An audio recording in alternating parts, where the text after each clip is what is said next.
მოგებით სადარბაზოში შედი, არ შეიძლება ჩუმად იცოდო ხმა. აუ, მარტის ავიღებ რა ისა შეიძლება. კი, აიღე, არა პრობლემა. ცოტა მის გამომიყარე მე რა. ხო და რას ვიძახდი? შენ ასანთი იყიდე, რა გითხარი?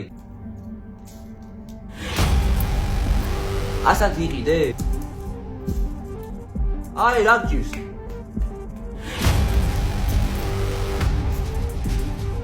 ლუკაშვილო, დედაშვილო, გამოფხიზდი ხო? ლუკაშვილო, დედი